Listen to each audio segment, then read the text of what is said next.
నమస్తే, నేను జర్నలిస్ట్ శ్రీనివాస్. ఈరోజు తెలంగాణ వార్తాపత్రికలో వచ్చిన వార్తల విషయం చేద్దాం. ముందుగా దిశ పేపర్లో వచ్చిన వార్తలను చూద్దాం. రుణమాఫీపై భారీ ఫ్లెక్సీలట.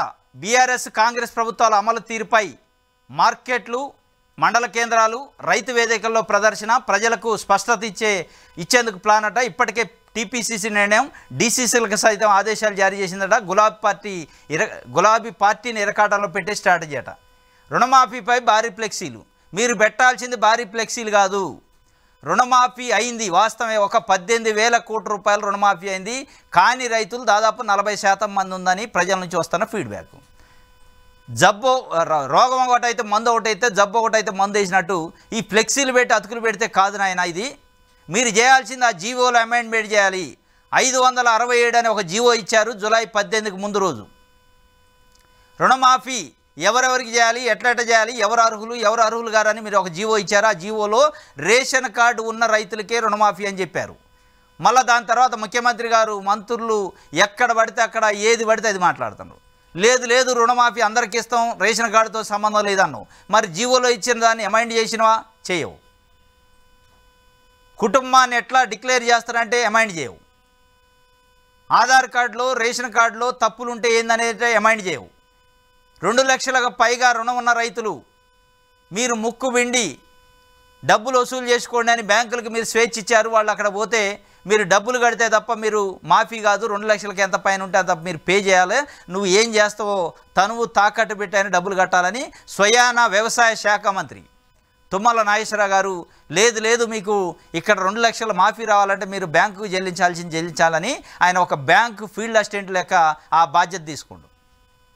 బ్యాంకు నుంచి రికవరీ ఏజెంట్లు ఎట్లయితే రికవరీ చేసే బాధ్యతను తీసుకొని ఆయన చేస్తున్నట్టు అనిపిస్తుంది. అంటే రైతుల కోసం రుణమాఫీ చేసినట్టు కాదు ఇది.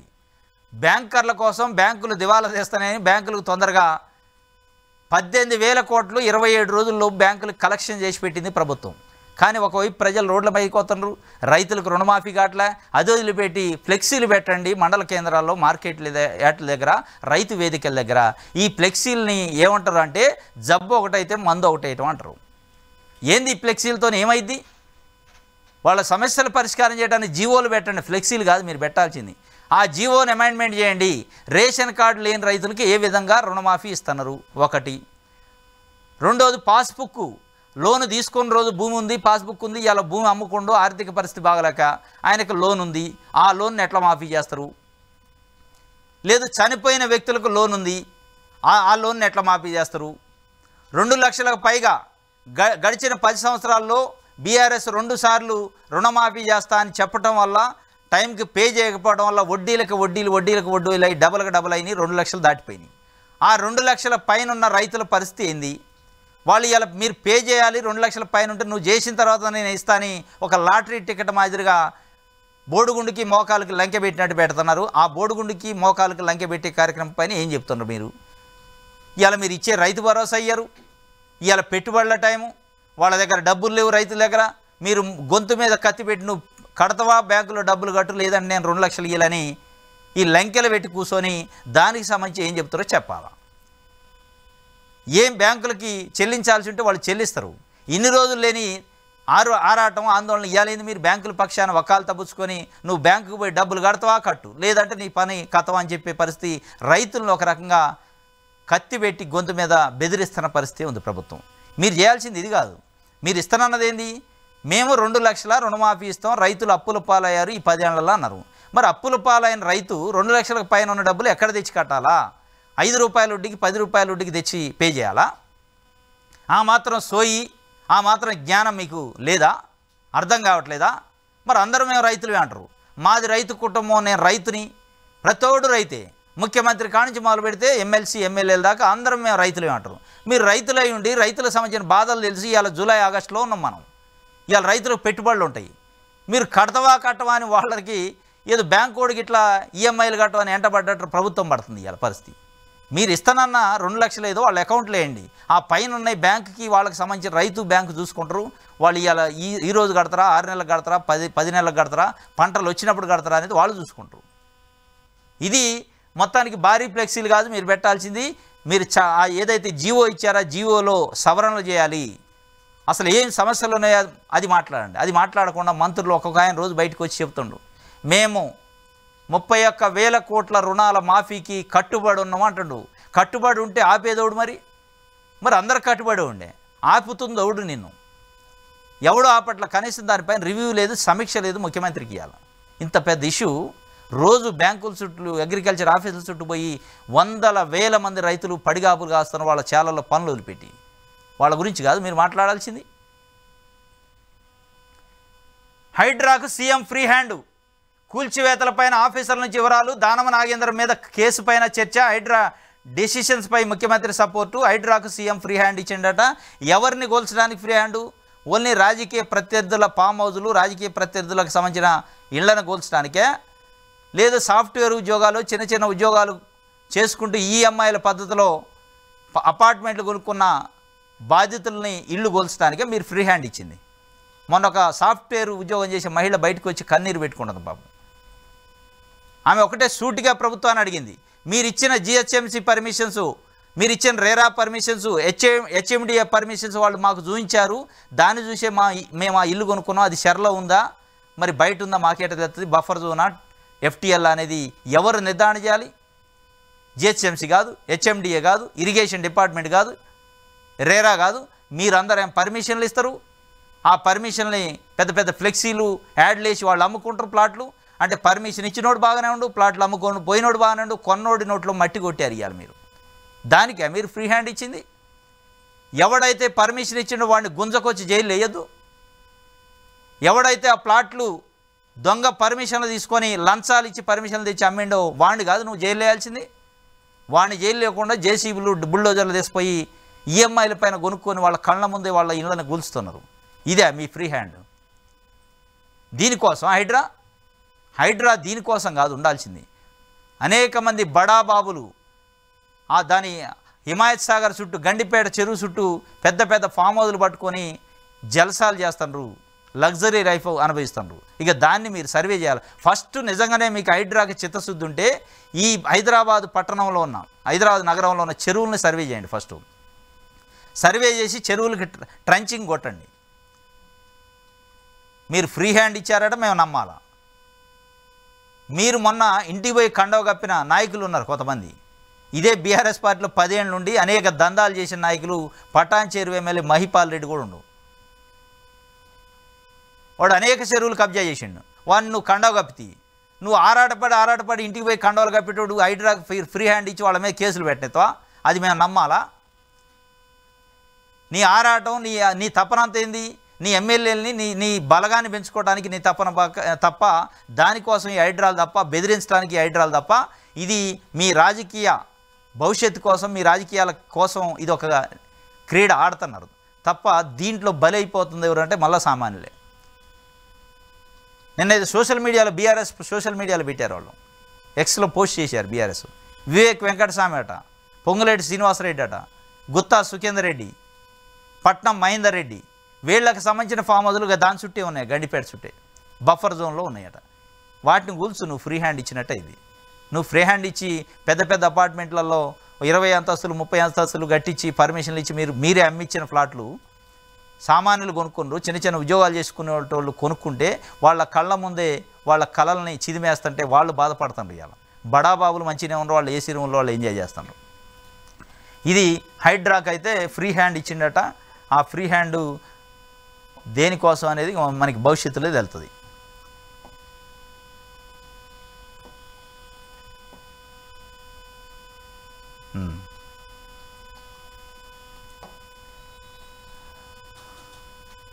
ఇది దిశకి సంబంధించి.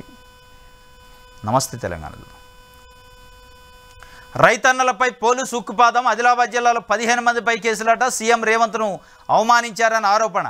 పోలీస్ స్టేషన్కు పిలిపించి 5 గంటలు కూర్చోబెట్టిన వైనం. మాఫీ అడిగితే అణచివేత. రైతన్నలపై పోలీసులు ఉక్కుపాదం అట. ఆదిలాబాద్లో 15 మందిపై కేసులు. సీఎం రేవంత్ రెడ్డిని అవమానించారట. సీఎం రేవంత్ రెడ్డిని అవమానించడం కాదు, వాళ్ళ హక్కుల కోసం వాళ్ళు బయటకు వచ్చి కొట్లాడారు. దాన్ని అవమానించినట్టు ఇది మళ్ళీ ప్రజాప్రభుత్వం, ప్రజాపాలన, ఇందిరమ్మ పాలనలో ప్రజాపాలనలో మేము ప్రగతి భవనం ముందున్న కంచెలను బద్దలు కొట్టినామని ముఖ్యమంత్రి రేవంత్ రెడ్డి గారు ఎల్బీ స్టేడియంలో చెప్పిండు. నేనేడ ప్రమాణ స్వీకారం చేస్తాడు కంచెలన్నీ బద్దలైపోయినాయి అని. మరి కంచెల బద్దలైన తర్వాత మరి ప్రజలు వచ్చి మిమ్మల్ని అడిగి కలిసే అవకాశం ఇయ్యరు, మీరు చెప్పుకునే అవకాశం ఉన్నప్పుడు మండల ఆఫీసులలో రైతులు మాకు రుణమాఫీ రాలేదని రోడ్డు ఎక్కి దిష్టిబొమ్మ దహనం చేస్తే సీఎంను అవమానించినట్టు అది ఒక నిరసన. అది ప్రజాస్వామ్యంలో ప్రజాపాలన నిజంగానే అయితే అది ఒక నిరసన. ఆ నిరసనని మీరు పాజిటివ్గా తీసుకొని వాళ్ళ బాధ ఏందో మీరు రివ్యూ చేయాలి తప్ప ఉక్కుపాదం మోపుతారు. 15 మందిని తీసుకొచ్చి రైతుల్ని పోలీస్ స్టేషన్లలో కూర్చోబెట్టి అవమానిస్తారు. రైతులు నిజంగా పని చేసుకునే రైతు ఎంత బాధ ఉంటే రోడ్డు మీదకి వస్తాడు. జనరల్గా వాళ్ళు పొలాన్ని వదిలిపెట్టి బయటికి రారు. ఎంత ఇబ్బంది ఉంటే ఎంత కష్టం ఉంటేనే బయటకు వస్తాడు. వాళ్ళు ఎంత కష్టం ఉంటే బయటకు వచ్చారని ఒక పాజిటివ్ స్పిరిట్లో తీసుకోవాలి తప్ప దీన్ని ఏదో మిమ్మల్ని అవమానించినట్టు నీకు ఆయనకి ఏదో గట్టి పంచాయతీ ఉన్నట్టు ఆ రైతులకి రేవంత్ రెడ్డికి ఏమైనా గట్టి పంచాయతీ ఉంటుందా? నువ్వు ఒక ముఖ్యమంత్రి స్థానంలో ఉన్నావు. ముఖ్యమంత్రి స్థానంలో ఉన్న వ్యక్తి పైన అనేక పోరాటాలు జరుగుతాయి, అనేక ఉద్యమాలు జరుగుతాయి. ఆ ఉద్యమాన్ని అవమానంగా తీసుకొని మీరు పోలీస్ స్టేషన్లలో వేస్తే దాన్ని ప్రజాపాలన అనరు, ఇంద్రమ్మ పాలన అనరు. ఒకవేళ నిజంగానే దాన్నే మీరు ప్రజాపాలన దాన్ని ఇంద్రమ్మ పాలన అంటే ఇక అంతకంటే దౌర్భాగ్యం లేదు. ఇది పోలీస్ స్టేషన్కి పిలిపించి 5 గంటలట మాఫీ అడిగితే ఇది కాదు మీరు చేయాల్సింది. 1 గంట సేపు రివ్యూ చేయండి. వ్యవసాయ శాఖ మంత్రి, వ్యవసాయ అధికారులు, రెవెన్యూ, బ్యాంకర్స్తో కూర్చొని 1 గంట సేపు రివ్యూ చేస్తే ఈ సమస్యకు పరిష్కారం అవుతుంది. నిజంగానే మీకు కమిట్మెంట్ ఉంటే చేయాలని ఉంటే చేసినవని చెప్పుకునే ఫ్లెక్సీలు వేసేబట్టు గంట సేపు కూర్చొని రివ్యూ చేయండి. ఏంది అసలు సమస్య ఏంది, ఏం చేస్తే పరిష్కారం అయింది, ఎక్కడెక్కడ ఇష్యూస్ వస్తున్నాయి, ఇష్యూస్ని షార్ట్ అవుట్ చేసుకొని దాని పరిష్కారాన్ని కనిపెట్టాలి తప్ప ఈ ఉక్కుపాదాలు మోపటం ఇది కాదు చేయాల్సింది. నిరసనలు చేస్తే ఇదే శిక్ష అనేలా హెచ్చరికలు. రైతుల ధర్నాలపై సీఎం రేవంత్ సీరియస్ అట. ఏం చేస్తున్నారంటూ ఇంటెలిజెన్సీ క్లాసు. రైతులను అదుపు చేయాలని అధికారులకు హూకం. గంట పాటు పోలీస్ స్టేషన్ల నిర్బంధం. అన్నదాతలను నట్టేట ముంచారని హరీష్ రావు చెబుతుంటే రైతు రాజ్యం కాదు ఇది పోలీసు రాజ్యం అని నిరంజన్ రెడ్డి మాజీ వ్యవసాయ శాఖ మంత్రి చెప్తున్న పరిస్థితి. ఇంకోటి స్పీకర్కి మాఫీ అయిందట గడ్డం ప్రసాద్ కుమార్ గారికి. 1,50,000 రుణాలు మాఫీ చేసిన ప్రభుత్వం. అంటే మరి రుణమాఫీ వీళ్ళకి లేదన్నారు. పిఎం కిసాన్ నిబంధనలో భాగంగా పొలిటికల్ లీడర్లకి, ఎమ్మెల్యేలు, ఎమ్మెల్సీలు, మంత్రులు వీళ్ళకి లేదన్నారు. కానీ స్పీకర్కి అయితే మాఫీ అయిందట. ఆయన మళ్ళీ నేను అన్నీ ఉల్టా తిరిగి ఇస్తా అంటానులే కానీ ఎట్లా అయింది మరి? ఆ టెక్నికల్ ఇష్యూ ఏంది అది కూడా చూడాలి కదా. డిఎస్సి పరీక్ష పేపర్ లీక్ అయిందట. హెచ్జిటి పేపర్ లీక్ అయిందంటున్న అభ్యర్థులు ఒకే ప్రశ్న 2 సార్లు పునరావృతం, అది ఒకే పోస్టుకు. ఒకే ప్రశ్న మరో పేపర్లో ఇలా 19 ప్రశ్నలు రిపీట్ అయినాయట. డిఎస్సి పరీక్షల నిర్వహణలో భారీగా అక్రమాలు జరిగిన ఉద్దేశపూర్వకంగానే చేశారంటున్న అభ్యర్థులు పరీక్షలను రద్దు చేయాలని పలువురు డిమాండు. కొందరు అధికారులు పాత్ర పైన అనుమానాలు ఉందట. డిఎస్సి పరీక్ష పేపర్ లీక్ అయింది. డిఎస్సి వాయిదా ఏండ్రు మహాప్రభు అని రోడ్ల మీదకి వచ్చి వాళ్ళు నిరసనలు వ్యక్తం చేశారు. అనేక రకాలుగా కొట్లాడారు. వాళ్ళ దేశపై స్టేషన్లో పెట్టారు. చివరికి ఎక్కడ పోయిందంటే అమ్మాయిల దేశపై అర్ధరాత్రి పోలీస్ స్టేషన్లో కూర్చోబెట్టి వాళ్ళకి తాగటానికి నీళ్ళు ఇవ్వకుండా, తినడానికి తిండి ఇవ్వకుండా, సరైన వాష్రూమ్స్ లేని దగ్గర కూడా కూర్చోబెట్టారు తీసుకుపోయి గోషామహల్ స్టేడియంలో. మీరు ప్రజాపాలన అంటారు, మీరు దీన్ని మళ్ళీ ఇందిరమ్మ పాలన అంటారు. మేము వినాలి, మేము దానికి కన్విన్స్ కావాలి. మళ్ళీ అంత ఆరాటం పడి అంత ఆర్భాటం చేసి అంత ప్రెస్టేజ్గా తీసుకొని పెట్టిన ఎగ్జామ్ పేపర్ లీక్ అయిందని ఇలా నమస్తే తెలంగాణ క్వశ్చన్ మార్క్తోనే వార్త వేసింది.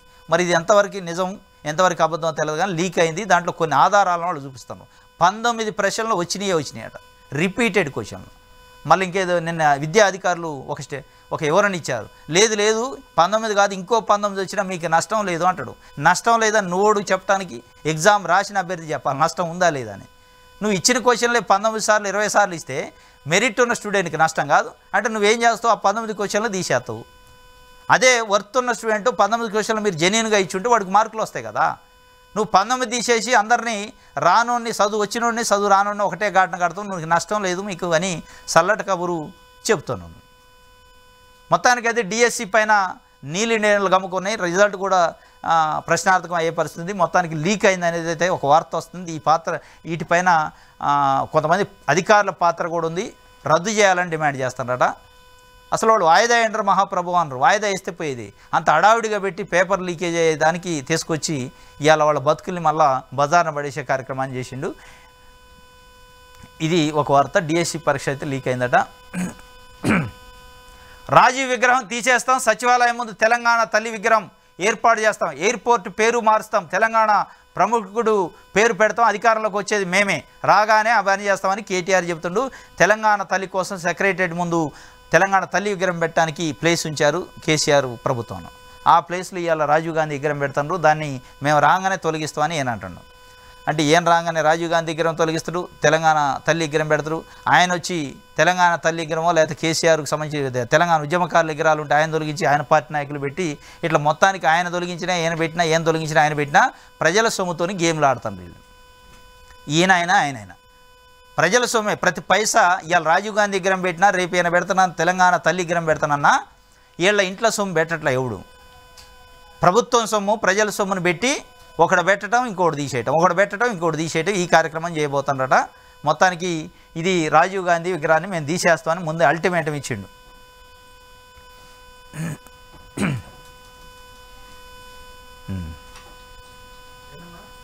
ఇది ఒక వార్త.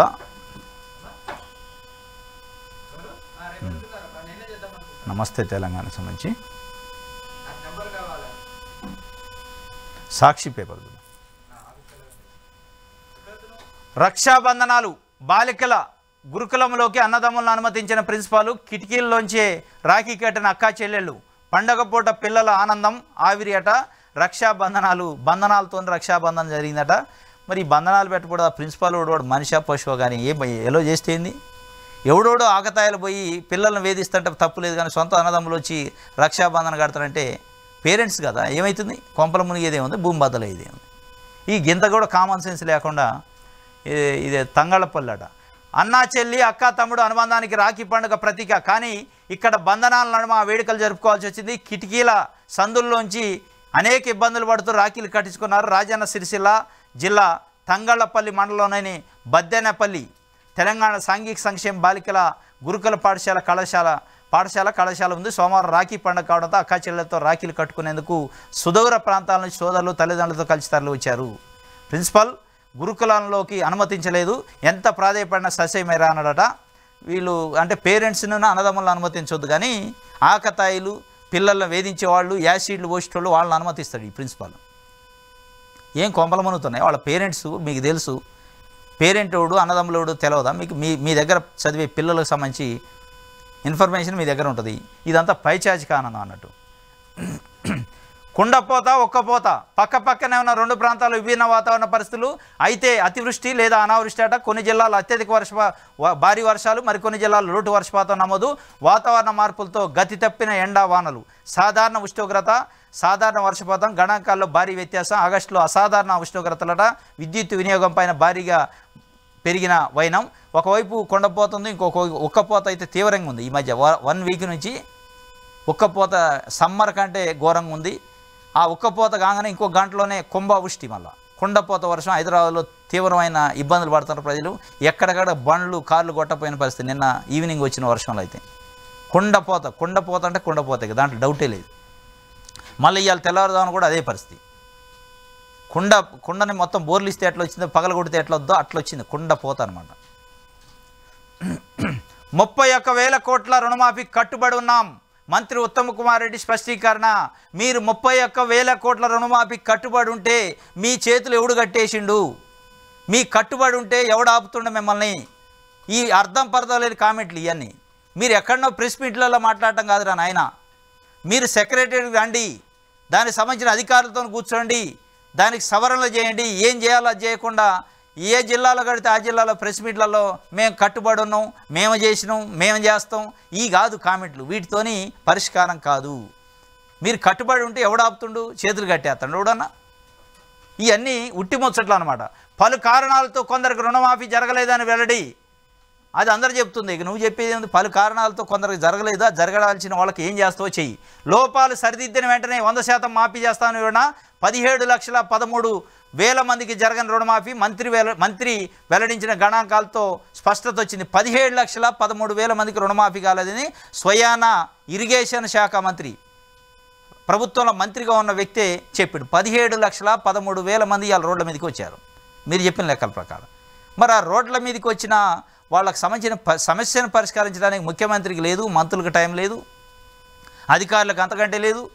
వీళ్ళు కనీసం ఒక అర్ధగంట కూర్చొని ఎందుకు ఈ 17 లక్షల మందికి సంబంధించిన రుణాలు మాఫీ కాలేదు, కారణాలు ఏంటి, దీనిపైన మనం ఏం చేయాలి, ఈ సమస్యకు పరిష్కారం ఎక్కడ ఎతకాలి అనేది వదిలేసి ఎక్కడ పడితే అక్కడ ఒక ఆయన హైదరాబాద్లో, ఇంకొక ఆయన ఖమ్మంలో, ఇంకొక ఆయన నల్గొండలో కూర్చొని మాట్లాడుతున్నారు. ఈ మాటలు తప్ప చేతలు లేవు. ఆ సవరణ చేసే పరిస్థితి లేదు. మేము కట్టుబడి ఉన్నాం అంటారు. ఈ కట్టుబడి ఉంటాం తప్ప అది చేసేది లేదు, మనలేదు. ఇది మొత్తానికి ఆయన అఫీషియల్గా చెప్పిన 17 లక్షల మందికి రుణమాఫీ కాల, 17 లక్షల భవిష్యత్తు ఏంది, వాళ్ళ సంగతి ఏందనేది ఇప్పుడు మనకి తేలాల్సి ఉంది. జర్నలిజం ముసుగులో 5 కోట్లు డిమాండ్ చేసినట టీవీ5 మూర్తిపై సంచలన వీడియో విడుదల చేసిన వేణుస్వామి దంపతులు తన అంచెడుతో మూర్తి బృందం బేరసారాలు, అంత ఇచ్చుకోలేం, ఆత్మహత్య చేసుకుంటామన్న ప్రముఖ జ్యోతిష్యుడు ఆయన సతీమణి వీణా శ్రీవాణి. జర్నలిజం ముసుగులో 5 కోట్ల డిమాండ్. టీవీ5 మూర్తి అట సాక్షి పేపర్ ఒక వార్తను రిపోర్ట్ చేసింది. ఆయన నిన్న ఒక వీడియో రిలీజ్ చేసిండు, అంటే లైవ్లో చెప్పిండు టీవీ5 మూర్తి. వీళ్ళు విడుదల చేసిన వీడియోకి కౌంటర్గా, మీ రక్తపు కూడు నేను అడుగుతున్నా, రక్తపు కూడు అడగవు కానీ మరి వేరే కూడు అయితే అడుగుతావా, ఏదో ఒక కూడు అయితే అడిగినవా అనేది పెద్ద ప్రశ్న ఇవ్వాలి. మీ రక్తపు కూడు నేను అడుగుతున్నా, మీ దగ్గర 5 కోట్లు అడుగుతున్నా అంటే నువ్వేం సుధపోసవా, లేదంటే నువ్వేమన్నా ఇక డబ్బులు అవసరం లేదా, నీ చరిత్ర ఏంటి, మీ చరిత్ర ఏందనేది తెలవందా అనేది వాళ్ళు చెప్తున్నారు. మీరు అడిగారు అని ఆడియోతో సహా రిలీజ్ చేశారు. ఒక మహిళ, ఇంకొక ఆయన అమర్ అనే ఒక జర్నలిస్ట్ అట, ఈయనకు సంబంధించిన అనుచరుడట, ఈయనకు సంబంధించిన వ్యక్తి, మూర్తి గారికి సంబంధించిన వ్యక్తి అని వాళ్ళు స్పష్టంగా చెప్తున్నారు. ఆయన పంపారట. ఈ 2-3 రోజుల నుంచి నాగ చైతన్య, శోభిత పైన వచ్చిన ఆ కామెంట్స్, ఈయన చేసిన కామెంట్స్, దానిపైన టీవీ5 స్పెసిఫిక్గా ఎక్స్క్లూజివ్గా దాన్ని ఒక టాపిక్గా పెట్టుకొని రోజు మూర్తి ఏదో ఒక టైంలో అదొక స్టోరీ చేస్తున్నాం. దీని వెనక మరి 5 కోట్ల కథ ఉంటానని ఆయన అంత ఇంట్రెస్ట్ చూపిండా అనేది ఒక అనుమానం. దాంట్లో ఎక్కడ పబ్లిక్ ఇంట్రెస్ట్ లేదు, ప్రజలకు సంబంధించిన సమస్య కాదు, ప్రభుత్వానికి సంబంధించిన సమస్య కాదు. ఎందుకు ఒక వ్యక్తికి సంబంధించిన సమస్యని ఎక్స్క్లూజివ్గా ఒక మెయిన్ స్ట్రీమ్ మీడియాలో పదే వీడియోలు వేసి దానిపైన చర్చలు పెట్టి డిబేట్లు పెడుతుండే, నిజంగానే మరి 5 కోట్ల వ్యవహారం ఉందా, అది రక్తపు కూడా మామూలు కూడా పక్కన పెడితే మరి 5 కోట్ల వ్యవహారం ఉండబట్టే పెట్టిండి అనేది ఇలా అనుమానాలు వస్తున్నాయి వాస్తవం చూస్తే. ఆయన మళ్ళీ అసలు నేను 30 సంవత్సరాల జర్నలిజం ఫీల్డ్లో ఉన్న 30 సంవత్సరాలు నా పైన మరకలేదు, మచ్చలేదని సెల్ఫ్ సర్టిఫికేట్ ఇచ్చుకుంటున్నాను. మీరుగా చెప్పాల్సింది. నువ్వు 30 ఏళ్ళు ఉన్నా, ఇంకో 30 ఉన్నా, మనం చెప్పుకుంటే అది సెల్ఫ్ సర్టిఫికేట్ అయింది. మీ గురించి ఇంకోళ్ళు చెప్తే అది దానికి శాంటిటీ ఉంటుంది. వేరే వాళ్ళు చెప్పాలా. మీ ఛానల్లో కూర్చొని మీ గురించి మీరే మాట్లాడుకుంటే అది సెల్ఫ్ సర్టిఫికేట్ అయింది. అది కాదు, మీరు రక్తపు కూడా ఏ కూడు అయితే దానికి ఆశపడ్డరా లేదా అనేది సమాధానం చెప్పాలి తప్ప నేను మీ రక్తపు కూడుకు ఆశ పెడతానా అని చెప్పి ఆయన అయితే ఒక చిన్న వివరణ అయితే ఇచ్చిండు. ఇది వాళ్ళు పాపం చనిపోతామని, ఇక మాకు చావు తప్ప శరణం లేదా, ఆత్మహత్య దిక్కు, ఉట్టిగా అసలు ఈ వీడియో కంటే ముందే చనిపోదాం అనుకున్నాం, కానీ టీవీ5 మూర్తి చేసిన ఆరోపణలకు బలం చేకూర్చింది, మేము తప్పు చేసినాం కాబట్టి చనిపోయినామని వార్తలు వస్తాయి. కాబట్టి మేము అసలు మాకు జరిగిన అవమానం ఏంది, మాకు జరుగుతున్న ఒత్తిళ్ళు ఏంది, మాకు జరుగుతున్న ఇబ్బందులు ఏందో చెప్పి ప్రజల ముందు పెట్టి మేము ఆత్మహత్య చేసుకుందాం, మాకు అది తప్ప వేరే లేదు. ఈ వీడియో రిలీజ్ చేసిన తర్వాత ఎట్టి పరిస్థితుల్లో మేము చనిపోకపోయినా వాళ్ళు అయితే ఎంటబడి చంపుతారు, దాంట్లో డౌట్ లేదు, మేము ఫిక్స్ అయ్యే అన్నిటికీ ఈ వీడియో రిలీజ్ చేస్తాం అన్నారు. మరి దీనిపైన ఏమి ఈ చర్యలు తీసుకుంటారో టీవీ5 చూడాలి.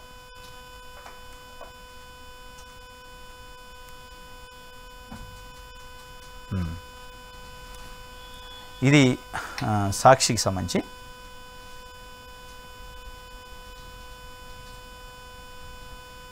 ఈ వెలుగు పేపర్ చూద్దాం. ప్రతి లోక్సభ సెగ్మెంట్లో స్పోర్ట్స్ స్కూల్స్ అట, విద్యార్థులను అత్యుత్తమ క్రీడాకారులుగా తీర్చిదిద్దాం, హైదరాబాద్ను ఒలింపిక్స్కి వేదికగా మారుస్తారట సీఎం రేవంత్ రెడ్డి గారు చెప్తుండు. ప్రతి లోక్సభ సెగ్మెంట్లో స్పోర్ట్స్ స్కూలు, కానీ మీరు అన్న మోడల్ స్కూల్ సెట్ పోయినాయి, మండలానికి ఒక ఇంటర్నేషనల్ కాన్సెప్ట్ స్కూల్ పెడుతున్నారు. అది వదిలిపెట్టి ఎవడో అడగని స్పోర్ట్స్ స్కూల్ గురించి పదే చెప్తున్నారు. మరి ఎవడో అడగని స్కిల్ యూనివర్సిటీ గురించి చెప్తున్నారు, ఎవడో అడగని క్రీడా యూనివర్సిటీ గురించి చెప్తున్నారు. అసలు ఇప్పుడున్న 15 యూనివర్సిటీలు తెలంగాణలో ఉంటే ఒక్క యూనివర్సిటీ కూడా సరైన స్టాఫ్ లేదు. ఉన్న యూనివర్సిటీకి దిక్కు లేదు, కానీ స్కిల్ యూనివర్సిటీ పని పదే రోజుకోసారి స్కిల్ యూనివర్సిటీ అని ముఖ్యమంత్రి గారు నిజట్లో కూడా అదే కలవరెత్తాడు. మరి దాని వెనుకున్న మతలబ్ ఏంది, దాని వెనుకున్న వ్యవహారం ఏంది తెలియదు. కానీ మొత్తానికి మరి ఆ స్కిల్ యూనివర్సిటీ దగ్గర ఏమైనా ప్రాపర్టీస్ కొనరా కాంగ్రెస్ పార్టీ నాయకులు, లేదంటే దాని వెనక ఏమైనా పెద్ద స్కామ్ ఉందో తెలియదు. కానీ పదే ఒక రోజులో 4-5 సార్లు అదే మాట్లాడుతాడు. స్కిల్ యూనివర్సిటీకి మేము కట్టుబడి ఉన్నాం, దాన్ని తొందరగా చేయాలి, దసరాకి అడ్మిషన్లు ఇవ్వాలంటాడు. ముందు ఉన్న యూనివర్సిటీ దిక్కు లేదు, దివాణం లేదు, దాంట్లో స్టాఫ్ లేరు, దానికి సరైన వస్తువులు లేవు. హాస్టల్లో ఉస్మానియా యూనివర్సిటీ లాంటి హిస్టారికల్ యూనివర్సిటీలో హాస్టల్లో పడుకున్న విద్యార్థులను పాములు తేళ్లు కరిచి ఇబ్బంది పెడుతున్నాయి. కరెంటు లేదు, తినడానికి తిండి లేదు, తాగడానికి నీళ్ళు లేవు, సరైన వస్తువులు లేవు, వర్షం వస్తే నీళ్లు వస్తున్నాయి రూముల్లోకి. దానికి దిక్కు లేదు. కానీ ఆయన స్కిల్ యూనివర్సిటీ ఏర్పాటు చేయడం దానిపైన దృష్టి పెట్టిండి, వీటినన్నిటి గాలికి వదిలేసి. ఇది ఆయన ప్రతి లోక్సభ సెగ్మెంట్లో అయితే ఏది స్కూల్స్ చేస్తాడు, స్పోర్ట్స్. రుణమాఫీపై బీఆర్ఎస్ రాద్ధాంతం చేస్తుంది. వాళ్ళు 2 సార్లు మాఫీ చేసినా అవి వడ్డీలకే చాలలేదు అని మంత్రి ఉత్తమ్ కుమార్ రెడ్డి చెబుతుండు. బీఆర్ఎస్ రాద్ధాంతం చేస్తుందట. బీఆర్ఎస్ చేస్తుందా చేయలేదు పక్కన పెడితే, మీరన్న లెక్కల ప్రకారం 17,13,000 మంది రైతులు రాద్ధాంతం చేస్తారు. మరి చేయకుండా ఎట్టుంటారు? వాళ్ళకి రానప్పుడు పక్కోడికి వచ్చి మనకు రాకపోతే, రాద్ధాంతం చేయకపోతే ఏం చేస్తారు? అలాంటి వాళ్ళు మమ్మల్ని విమర్శిస్తారా? దేశ చరిత్రలోనే భారీగా రుణమాఫీ చేసిన ఘనత మాదే. ఈ పదాలు తప్ప దేశ చరిత్రలోనే రుణమాఫీ చేసిన ఘనత మాదే అని మీకు మీరే సెల్ఫ్ డబ్బా కొట్టుకోవడం తప్ప, మరి 17 లక్షల మంది రైతులకు సంబంధించి బాధ ఏంది, వాళ్ళ గోడైంది, వాళ్ళ గోస ఏంది? ఇనే నాదుడు లేడు. మీ డబ్బా మీరే కొట్టుకుంటండి. మీరు చేశారు రుణమాఫీ అని రైతులు కూడా అంటూనే ఉన్నారు. మరి కానోడు పరిస్థితి ఏంది? మీరు చేసింది 18,000 కోట్ల రుణమాఫీ అయితే 31,000 కోట్లని పెద్ద పెద్ద ఐడెంటిపిఆర్ యాడ్లు ఇస్తారు. మరి 31,000 కోట్లు ఏంది, 18,000 కోట్ల కథ అయింది? ఈ మధ్యలో ఉన్న గ్యాప్ ఎడిపోయింది. మీరన్న రైతుల సంఖ్యకి ఇలా 17 లక్షల మంది తగ్గారని మీరే చెప్తున్నారు. మరి ఆ 17 లక్షల మంది సంగతి ఏంది చెప్పకుండా బీఆర్ఎస్ వాళ్ళు రాద్ధాంతం చేస్తున్నారు. లేకపోతే మండలంలో ధర్నా చేసిన వాళ్ళు తీసుకుపోయి పోలీస్ స్టేషన్లో కూర్చోబెట్టడం ఈ కాదు కదా.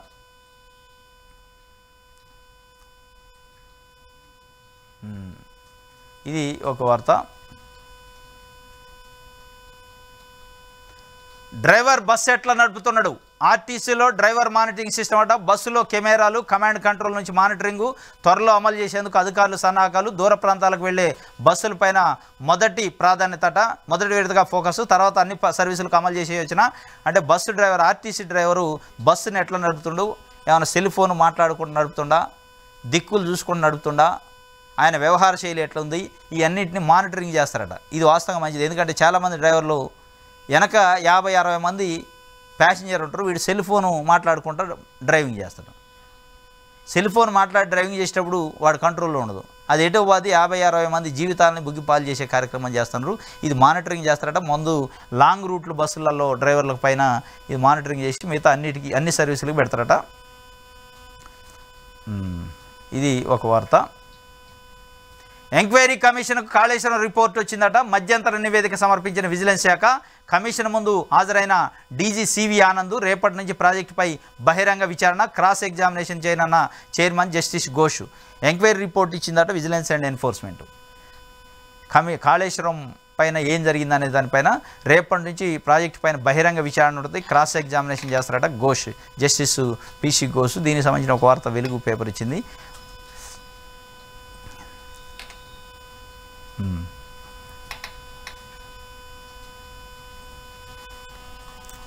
ఇది వెలుగుకు సంబంధించి. భూ వివాదాలకు చెక్ పెట్టేలా సర్వే జరగాలట. ధరణి తెచ్చిన తిప్పలను పరిష్కరించాలని మంత్రి పొంగులేటి శ్రీనివాసరెడ్డి చెబుతుండు. ధరణి తెచ్చిన కష్టాలకు చరమగీతం పాడతామని పొంగులేటి శ్రీనివాసరెడ్డి చెబుతుండు. భూ వివాదాలకు చెక్ పెట్టేందుకే సర్వే జరగాలని ఆయన చెప్తుండు.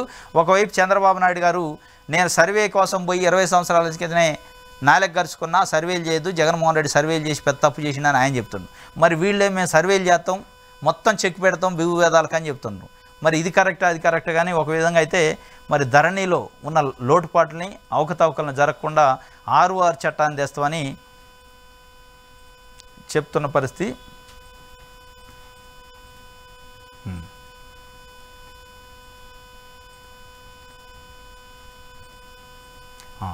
ఆర్టీసీ బస్సులో డెలివరీ, కండక్టరు నర్సు అప్రమత్తతో తల్లి బిడ్డ క్షేమం. ఆర్టీసీ బస్సులో ప్రయాణిస్తున్న గర్భిణికి పురిటి నొప్పులు రావడంతో మహిళా కండక్టర్ వెంటనే స్పందించి బస్సులోనే ఆ మహిళకు పురుడు పోసింది. గర్భిణి పండంటి ఆడబిడ్డను ప్రసవించింది. జోగులాంబ గద్వాల జిల్లా కొండపల్లి గ్రామానికి చెందిన సంధ్య రామాంజనేయులు భార్యాభర్తలు. 9 నెలల గర్భిణి అయిన సంధ్య ఇటీవల గద్వాల్లోనూ ప్రైవేట్ ఆసుపత్రిలో స్కానింగ్ చేయించుకున్నారు. బిడ్డ మెడకు పేగు చుట్టుకొని ఉన్నదని రిపోర్ట్ వచ్చిందట. దీంతో రామాంజనేయులు తమ చిన్నమ్మ పనిచేసే హాస్పిటల్లో సంధ్యను చేర్పించే సోమవారం ఉదయం పల్లె వెలుగు బస్సులో వనపర్తికి బయలుదేరారట. వనపర్తి జిల్లా నాసినేలి గ్రామ సమయంలో సంధ్యకు సడన్గా నొప్పులు మొదలయ్యి బస్సు కండక్టర్ భారతి విషయాన్ని గుర్తించి ఆర్టీసీ డిపో మేనేజర్ మురళీకృష్ణ దృష్టికి తీసుకెళ్లిందట. గర్భిణీ స్త్రీని గర్భిణి పరిస్థితి సీరియస్గా ఉంటే నేరుగా హాస్పిటల్కి తీసుకెళ్లాలని ఆయన సూచించారు. ఆ లోపే సంధ్యకు డెలివరీ అయ్యేలా ఉండటంతో బస్సులో ఎవరైనా ట్రీట్మెంట్ తెలిసిన వారు ఉన్నారా అని కండక్టర్ అడిగారట. బస్సులో ప్రయాణిస్తున్న నర్సుగా పనిచేసే అలివేలమ్మ సహకారంతో అక్కడే డెలివరీ చేశారు. సంధ్య ఆడబిడ్డకు జన్మనిచ్చిందట. మొత్తానికి ఈ భారతి పెద్ద మనసు చేసుకుంది. బస్సు కండక్టరు గద్వాల డిపోకు సంబంధించట. గద్వాల నుంచి వనపర్తి పోతుంది. పల్లె వెలుగు బస్సు ఆర్డినరీ బస్సులో ఎక్కింది. నిండు గర్భిణి, 9 నెలల గర్భిణి. పేగు మెడలో చుట్టుకుందని డాక్టర్ చెబితే ఇంకొక హాస్పిటల్లో పోతుంటే మధ్యలో ఆమె నొప్పులతో సతమతం అవుతుందట. ఈ కండక్టర్ గారి గమనించి వెంటనే అలర్ట్ చేసి అక్కడున్న ప్యాసింజర్ అందరిని అలర్ట్ చేసి దింపేసి అందులో ఎవరైనా వైద్యం తెలిసిన వాళ్ళు ఉంటే సాయం చేయండి అంటే ఒక నర్సు ముందుకు వచ్చిందట, అలివేలమ్మని. ఇద్దరు కలిసి మొత్తానికి అయితే డెలివరీ చేసేసారు. అందులో డెలివరీ చేసి పండంటి ఆడబిడ్డనికి జన్మనీయటానికి సహకరించారు. మానవత్వాన్ని చాటుకున్న పరిస్థితి. దీనికి సంబంధించి ఒక వార్త. ఈ కండక్టర్కి సంబంధించి భారతి అట ఏమతోనే ఒకసారి మాట్లాడదాం. అసలు ఏం జరిగింది అనేది మనం అడిగి చూసే ప్రయత్నం చేద్దాం కండక్టర్ని.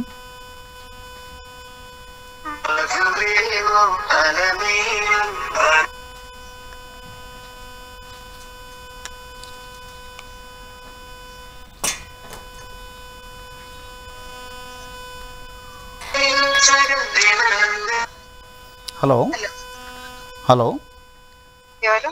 కండక్టర్ భారతి గారండి? అవునండి. మీరు? నేను హైదరాబాద్ నుంచి జర్నలిస్ట్ శ్రీనివాస్ అండి. మీరు లైవ్లో ఉన్నారు ఇప్పుడు. మేడం, నిన్న ఇది డెలివరీకి సంబంధించి ఏం జరిగింది మేడం బస్సులో?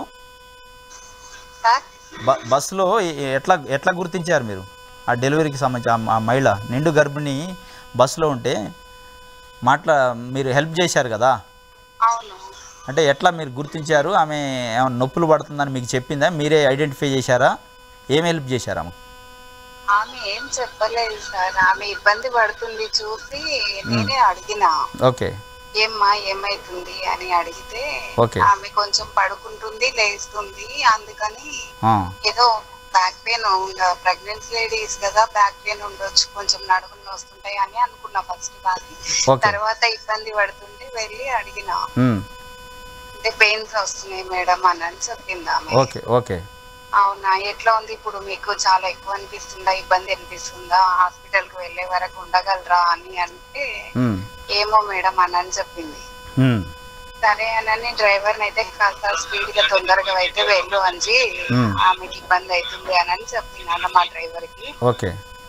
కానీ ఆమె నా వల్ల అయితే లేదు మేడం అని ఒక 5 minutes లోపే అనే వరకు ఇంకా ఆమె అంత టైం కూడా ఇచ్చేటట్టు లేదని ఫస్ట్ అంబులెన్స్ కాల్ చేసి తర్వాత ఆమెని ఎక్కువ ఇబ్బంది అవుతుంది అని చెప్పే వరకే ఇంకా పక్కకు బండి ఆపే డ్రైవర్ అని చెప్తే డ్రైవర్ పక్కకు బండి ఆపిండు.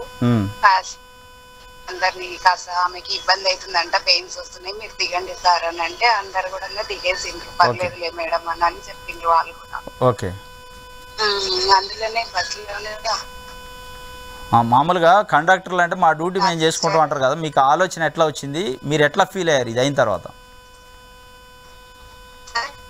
మీరు ఎట్లా ఫీల్ అయ్యారు అంటున్నా. దీని తర్వాత మీ పై అధికారులు అప్రిషియేషన్స్ కానీ ప్రశంసలు ఏమైనా వచ్చినాయి, మీరు ఎట్లా ఫీల్ అయ్యారు? అది చెప్పడానికి సార్ ఆనందమే లేదు, కానీ పాజిటివ్ చాలా హ్యాపీ. ఆమె ఇద్దరు ఉండడం చాలా హ్యాపీగా ఫీల్ అయినా. అది మా చేతులతో మొదటిసారి ఇట్లా జరగడం. మాకు జరిగినప్పుడు కూడా ఇంత అనుభూతి ఉందో లేదో కానీ ఈ రోజు అయితే చాలా happy sir. Okay okay okay. అంటే మీరు ఒక మహిళగా మీకు ఆ ఇబ్బంది అని తెలుసు కాబట్టి మీరు మానవత్వంతో స్పందించారు, బాగానే ఉంది. దీనిపైన మీ పై అధికారుల నుంచి ఎట్లా ఉంది స్పందన? అందరు సానుకూలంగానే స్పందించిండ్రు సార్. మా సార్ కూడా, మా డిఎన్ సార్ కూడా అప్రిషియేట్ చేసిండ్రు, చాలా గ్రేట్ అమ్మా అని చెప్పి సార్ కూడా దానికి స్పందించి అభినందనలు తెలిపిండ్రు. ఓకే. ఇప్పుడు ఆ నర్స్ ఎవరు అందులో ప్రయాణం చేస్తుందా లేదంటే మీరు పట్టుకొచ్చారా పక్కన? లేదు సార్, బస్సులో ట్రావెల్ చేస్తుంది. బస్సులో ట్రావెల్ చేస్తున్నామని మీరు అడిగి హెల్ప్ తీసుకున్నారు? అవును సార్. Okay okay. మొత్తానికి భారతి గారు హ్యాట్సప్ అమ్మ, ఎందుకంటే మీరు చేసింది ఇది ఒక ఆదర్శంగా ఉంటుంది. ఎందుకంటే బస్ కండక్టరు బస్ డ్యూటీ చేయాలి, లేదా పోలీస్ కానిస్టేబుల్ పోలీస్ డ్యూటీ చేయాలనుకున్నా మానవత్వాన్ని దాటుకున్నారు, అమ్మతనాన్ని దాటుకున్నారు. ఇది మొత్తానికి మా ఈహా టీవీ పక్షాన మీకు ప్రశంసలు తెలియజేస్తాను. ఓకేనా? థ్యాంక్ యూ అండి. Thank you madam. Thank you. ఇది ఒక వార్త. ఇంకోటి, అర్ధరాత్రి బురద రోడ్లో గర్భిణీ యాత్రట. ఎడ్ల బండి మీద 2.5 కిలోమీటర్లు ప్రయాణం చేసిందట. అర్ధరాత్రి బురద రోడ్లో గర్భిణీ యాత్రట. మరి మన బంగారు తెలంగాణ ఎడిపోయింది. మరి ఈ ప్రభుత్వాలు ఏం చేస్తున్నాయి? నిండు గర్భిణి ఎడ్ల బండి మీద 2.5 కిలోమీటర్లు ప్రయాణం చేసిందట. ఆ తర్వాత 108లో కాగజ్నగర్ దవాఖానకు తరలింపు, కండిషన్ సీరియస్ అంటూ మంచిర్యాలకు రిఫర్ చేసిన డాక్టర్లు. అవస్థ చూడలేక ప్రైవేట్లో చేర్పించిన కుటుంబీకులు, అక్కడ సిజేరియన్ చేసిన డాక్టర్లు. అప్పటికే చనిపోయిన శిశువు. కొమరంభీం జిల్లా పెంచికల్లుపేట మండలం మేరుగుగూడలో ఘటనట. ఇది ఊరికి రోడ్లు సౌకర్యం సరిగా లేక 2.5 కిలోమీటర్ల ఎడ్ల బండి పైన గుంటల రోడ్లో తీసుకుపోయి ఆమెను మళ్ళా అక్కడ నుంచి 108లో తీసుకుపోతే అప్పటికే బిడ్డ చనిపోయిందట, కడుపులో బిడ్డ. ఇది పరిస్థితి. ఒకవైపు ఆర్టీసీ బస్సులోనేమో ఇక్కడ పల్లె వెలుగు బస్సులో కండక్టర్ చొరవతోనే ఇక్కడ పండంటి బిడ్డకి జన్మనిచ్చేటట్టు వీళ్ళు సహాయం చేశారు. ఇక్కడ చూస్తే ప్రభుత్వ వైఫల్యం వల్ల, గుంటల రోడ్ల వల్ల 2.5 కిలోమీటర్ల బురద రోడ్డు, గుంటల రోడ్లో ఎడ్ల బండి పైన అంటే 2.5 కిలోమీటర్లు దాదాపు గంట సేపు పట్టింది, పైనే పట్టింది. నానా అవస్థలు పడి ఇక ఆమె ఆ గర్భిణీ స్త్రీ బాధలు చెప్పుకోవడానికి, మనం చెప్పడానికి కూడా రాదు నోటికి, అంత ఇబ్బంది పడి చివరికి ఫలితం దక్కకుండా అయిపోయింది. పాపం పండంటి బిడ్డ జన్మించాల్సింది పోయి కడుపులో చనిపోయిందట. ఇది పరిస్థితి. దీని నుంచి ప్రభుత్వం గుణపాఠాలు నేర్చుకోవాలి. దీనిపైన ఇట్లాంటి వాటిపైన ఇట్లాంటి మళ్ళీ రిపీట్ కాకుండా అక్కడ అధికారులకు ఆదేశాలు ఇవ్వాలి. అవసరమైతే వీళ్ళకి అంబులెన్సులు స్పెషల్గా ఏర్పాటు చేయాలి. అవసరమైతే హెల్త్ సెంటర్లు పెట్టాలి. ఇట్లాంటి కుగ్రామాలు ఉంటే అక్కడే ఒక హెల్త్ సెంటర్ పెట్టి అసిస్టెంట్ని పెట్టి ఇట్లాంటి వ్యవహారాలు జరిగినప్పుడు చేయాలి తప్ప లోడు వాళ్ళ గురించి పట్టించుకుంటూ వెళ్ళాడు. మారుమూల గ్రామాలకు సంబంధించి ఇది వెలుగుకు సంబంధించి. ఇది ఈరోజు తెలంగాణ వార్తాపత్రికలో వచ్చిన వార్తలకు సంబంధించిన విశ్లేషణ. రేపు తాజా వార్తలతోని తిరిగి కలుసుకుందాం. Thank you.